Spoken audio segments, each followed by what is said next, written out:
Supriya lifestyle blog থেকে তোমাদের অনেক অনেক ভালোবাসা। তো আজকে একটা নতুন ভিডিও নিয়ে চলে আসলাম। তো আজকে ওয়েদার অনেক ভালো, কিন্তু রাত থেকে পুরো মানে বৃষ্টি আর কি বলবো। সেই যে আজকে যে ভিডিওটা তোমরা দেখছো, ভয়েস দিচ্ছি, পুরো বৃষ্টি। আমি ছাতি নিয়ে অনেক দূরে, যেখান থেকে আপলোড দিয়ে একদিন দেখিয়েছিলাম, একটা আমার ভিডিওতে আছে, দেখতে পাবে, পাথারের সামনে। এখানে এসে ছাতি মুড়ো দিয়ে দাঁড়িয়ে একলা একলা ভিডিও ভয়েস দিচ্ছি। হয়তো তোমরা বৃষ্টির সাউন্ডটাও পাবে টুপটাপ করে, তো উপায় নেই, তো তোমরা মানিয়ে নিও। আজকে কষ্ট করে এইভাবে ভিডিওটা দেখো, কেউ স্কিপ করো না। তো ঘুম থেকে উঠে এদিকে আজকে অল্প বাড়িটা ঘুরে দেখলাম। রোজ দিন তো সময় হয় না, উঠতেও লেট হয়ে যায়, রাতে ঘুমাতেও অনেক দেরি হয়। তো তোমার আজকে উঠে অল্প তাড়াতাড়ি উঠে বাড়িটা অল্প ঘুরে দেখলাম। তারপর একটা কাঁঠাল দেখে খুব লোভ হলো আর কি। আজকে এই বছর খাওয়া হয়নি, এই বছরেই প্রথম। তো গাছের কাঁঠালে এটা কাটলাম, রান্না করব। তো তোমার কাঁঠালটা দেখতে পাচ্ছ কি সুন্দর। তো এটা সবজি রান্না করছি। বিচি হলে খাওয়াটা আলাদা একটা টেস্ট, আর বিচি না হলে সেটা আবার আলাদা একটা টেস্ট। তো বিচি ছাড়াটাও খেতে খুব ভালো লাগে। বিচি ছাড়াটা আমরা খাইনি, প্রথম বলতে পারো। বিচি থাকাটাই খাই সববার, এই বৈশাখ মাসের দিকে। তো এবার তো বিচি ছাড়াটা এই চৈত্র মাসে খেয়ে দেখলাম, খুব ভালো লাগবে। তো আমি তো দুদিন পর বাবার বাড়ি চলে যাব। তো ওরা তো আর এইসব রান্না করে একলা খেতে পারবে না, বর বলো শ্বশুরমশাই বলো। তো তার জন্য আমি থাকতে থাকতে এইগুলো রান্না করে খাওয়ালাম। তারপরে এদিকে যে গতকালকে বেড়াটা বাবা দিয়েছে, তো এই সাইড দিয়েও হবে।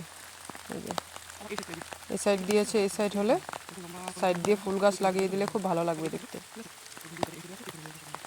আমাদের এখন এরকম অবস্থা, বাড়ির মানুষ হয়ে গেছে কম, কাজ হয়ে গেছে অনেকটা বেশি। এত কাজ করে করে হাঁপিয়ে যায়, কোনো দিন বিকেলও হয়ে যায় চান করতে। তো কি করব, উপায় না, করতে তো হবেই বলো, সংসারের কাজ। তো তারপর এই যে ঘুম থেকে উঠে এই যে রুটি, অল্প জল গরম করলাম, আগে জলটা খেয়ে নিই, মেয়েকে দিলাম। ওইদিকে মেয়ের সাথে কথা বলে বলে আমিও খাচ্ছি। এদিকে ঠান্ডা লেগেছে, চোখ মুখের অবস্থা দেখছো কি কেমন করছি, বারে বারে চোখ টিপাচ্ছি। তো আমার তো ঠান্ডার ধাসটা অল্প বেশি, ফট করে সর্দি লেগে যায়। এই যে আজকে বৃষ্টিতে ভিজতেই বলো, ওই যে ভয়েসটা দিচ্ছি, দেখবে আবার ঠান্ডা লেগে যাবে। মাথা তোমার ছাতি আছে হলে কি হবে, পায়ে তো জল লাগে না, বৃষ্টির জল পাড়ালে মানে। আর এখন দেখবা সবের বাড়ি বাড়িতে জ্বর সর্দি কাশ, একটা সিজন বলতে পারো। ওয়েদার চেঞ্জ হচ্ছে, অনেক হাওয়া, মানে হাওয়া তো প্রচুর। এই দুদিন সুন্দর রোদ উঠেছিল, সব কাজ করেছি ভাগ্যিস। এই যে গতকাল আজকে মানে বাজার যাবো বিকালে, তো এইগুলো কাপড় তো আবার জমা রেখে যাবে, ধুতে পারেনি, এরকম বৃষ্টি। ভাবছি ঘুম থেকে উঠে সব ধুয়ে দেবো, কই আর। এই যে তোমরা আজকে ভিডিওটা পাচ্ছ, আজকে আমাদের এখানে পুরো মেঘলা ওয়েদার, বৃষ্টি। ভাবছি তো আজকে ভিডিও দিতে পারবোই না, কেন দেখবি বৃষ্টি মেঘলা ওয়েদারে নেটওয়ার্কটাও খুব ডিস্টার্ব করে। তারপরে এদিকে আসলাম, দেখি মোটামুটি আছে নেটওয়ার্কটা, জানি না কি হয়। তারপরে এদিকে রুটি এই যে বেলছি। কিন্তু একটা ভালো, কারেন্টের ডিস্টার্ব দেয়নি, এত হাওয়া বৃষ্টিরও কারেন্টটা পুরোটা আছে, মানে সারাদিন সারা রাত্র। আর আমাদের ইনভার্টারটা প্রবলেম দিচ্ছে, মনে হয় না আর এই ইনভার্টারে কোনো কাজ হবে। এবার গরম পড়ার আগে মনে হয় একটা নতুন ইনভার্টার নিতে হবে। তো কী করবো বলো, খরচে খরচ, ইনকাম থাক না থাক খরচটা ডবল, মানে এরকম। আর আজকাল দিনে তো প্রচুর জিনিসের দাম। আগে ইনভার্টার নিয়েছি প্রায় 9 বছর হয়ে গেল, 9 বছর আগে ইনভার্টার নিয়েছিলাম 19,000 টাকা দিয়ে। তো এখন তোমার খালি ব্যাটারিটার দামেই বলে 17,000 টাকা। আমাদের ব্যাটারিটাই প্রবলেম দিচ্ছে, অনেক পুরনো হয়ে গিয়েছে। তো ব্যাটারিটাই নিব আশা করছি, গরমটা পড়েনি তো এখনও, তার জন্য সেরকম দরকার হচ্ছে না। লাইট একটাই খুব বেশি জ্বলে না, 2টা লাইট জ্বললে আধ ঘন্টা ইনভার্টার পুরো সিগন্যাল দিতে থাকে। তারপরেই তো আর কথা বলতে বলতে অনেক কাজ করে নিলাম তোমাদের সাথে। তো তারপর বাবা এদিকে যে রহরগুলো রোদ দিল, আর আমি এদিকে যে কাঁঠাল নিয়ে বসলাম। মেয়েকে স্কুল পাঠিয়ে দিয়েছি। প্রত্যেকবার তো দাদা ভাই কাটে, এবার বলছি আমি কেটে। আর গুটি হলে কাটতে না একলা খুব অসুবিধা হয়, কেন বহুত মানে আঠা হয়ে যায়। এবার আঠাটা নেই, দেখতে পাচ্ছ, একবার তেল লাগিয়ে নিয়েছে আর আঠাটা খুব কম। আর বীজ হয়ে গেলে তেল লাগালে খুব আঠা থাকে, আর একলা একলা কাটতে অনেক প্রবলেম হয়ে যায়। তোমার কেউ ডাক দিলে বা উঠে যেতে পারবে না কাঁঠাল কাটার সময় এরকম। তো তারপর কেটে ধুয়ে আনলাম। আজকে মাংসের মতন পুরো রান্না করব। এদিকে সিদ্ধ করে নিয়ে বলবো, নুন হলুদ দিয়ে এই যে ইন্ডাকশনে বসিয়ে দিলাম, হালকা সিদ্ধ হবে। এদিকে বাবা এই যে দেখো লাউটা কাটছে, আমাকে ডাকছে, দেখতে পাচ্ছ। করলা গাছগুলি কি সুন্দর হয়েছে, কারকল গাছগুলি, কাকরোল, আর আমরা বলি ভাত করলা।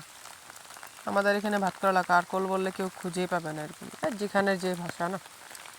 তারপর গাছে দেখছো কতগুলো, এগুলো বিকেলে কাটবে, দেখাবো তোমাদের সাথে, শেয়ার করব। এদিকে বিছানা গোছানো কমপ্লিট। এই দেখো বিছানার মধ্যে চার্জার রেখে দিয়েছে। তখন মিক্সিতে জানি কি করেছিল দাদাভাই, ও মশলা পেস্ট করেছিল কাঁঠালের সবজির জন্য। তো কাঁঠালটা রান্না করবো, আমিই রান্না করেছি, দাদাভাই অল্প কাজে বেরিয়েছিল, ঘরে ছিল না। তারপর এটা ভাপানো কমপ্লিট, এখন এটা ছেঁকে নেব, তারপর সোমবার দিয়ে বসিয়ে দিব, জিরে তেজপাতা ফোড়ন দিয়ে বসিয়ে দিব। তো এটা এখন নুন হলুদ দিয়ে ভেজে নিচ্ছি। ভাজা কমপ্লিট হলে তারপর মশলা দিয়ে কষাবো।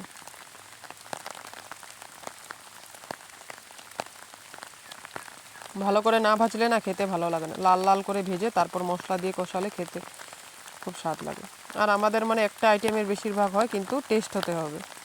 ভাতও খুব একটা দেখবে তোমার খাওয়া দাওয়ার পরিমাণ বুঝে সবজিটা লাগে, আমরা খাই ওইটুকু ভাত এক সবজি দিয়ে ঠিক মতন হয়ে যায়। তা অনেকে আবার পারে না, অল্প ভাত খেলেও 2-3টা সবজি লাগে, আমাদের লাগে না। আমাদের রান্নাবান্নাতে এত সময় দিলে না বাইরের কাজ সব পড়েই থাকবে, আমাদের বাইরের কাজটা বেশি, তার জন্য রান্নার খাওয়া দাওয়ার ঝামেলাটা কমেই করি, 1-2টা আইটেম করি হয়ে যায়।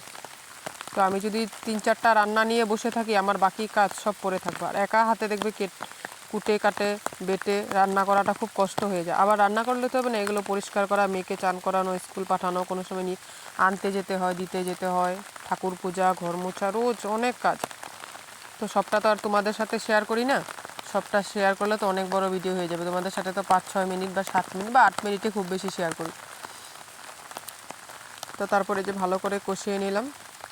কোনো সময় কাজের এত চাপ থাকে জানো, মোবাইলটা যে নিয়ে ক্যামেরা করব সেটাই ভুলে যাই।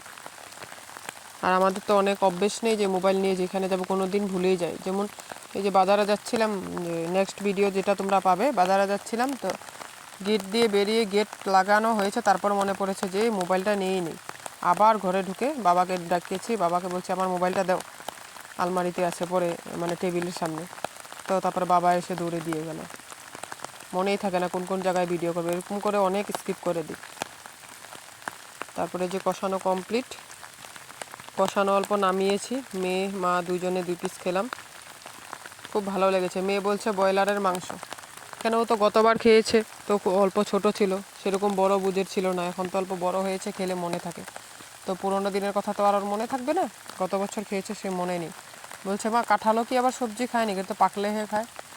আমি বলছি কাঁঠালেরও সবজি খায়, গাছ পাঠা বলে তাকে ধামালি করছে ওর দাদু, মানে আমার শ্বশুর বাবা বলছে আজকে গাছ পাঠা রান্না করেছে মা। তো এই নিয়ে হাসাহাসি করছিলাম, এদিকে রান্না করছিলাম। তারপরে যে ফাইনাল লুকটা দেখো, ওইদিকে দেখো রান্না বান্না করে, এদিকে রহরগুলি অল্প ধরে করে দিতে হবে না, বাবা তো একলা কত করবে বলো, বয়স হয়েছে না 75+, আর কত করবে, তাও তো করছে। ওনাদের মতন বয়সে আমরা হয়তো কাজ তো দূরের কথা, কি জানি 1 গ্লাস জল নিয়েও খেতে পারবো না।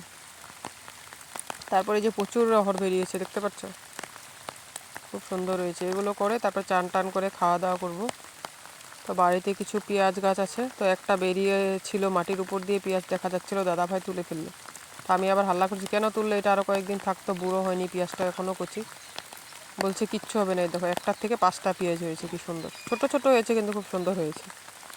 তারপরে দিকে চান করে আসছি, বের হচ্ছি, আর মেয়ে হাল্লা করছে, ও মা মা দেখে যাও ঘরে কি ঢুকেছে। তোমরা কি, আমরা তো এটাকে রক্তচোষা বলি, তোমরা কি বলো কমেন্টে জানিও। তারপর বাবা এদিকে যে গাছের লাউগুলো কাটবে, আগামীকাল নিয়ে যাবে, সাপ্তাহিক বাজার আছে ওখানে, ঠিক আছে। এই দেখো খুব সুন্দর হয়েছে, 4টা ছিল, 3টা মনে হয় কাটা, এটা ছোট, এই সামনেরটা আর কাটবে না, এটা আগামীকাল নিয়ে যাবে। কি লম্বা লম্বা দেখছো, আরও 2টা তো কাটা আছে, আগে দেখালাম, আর এই যে 3টা 5টা নিয়ে যাবে। তো আজকের ভিডিওটা এই পর্যন্ত, ভালো লাগলে লাইক কমেন্ট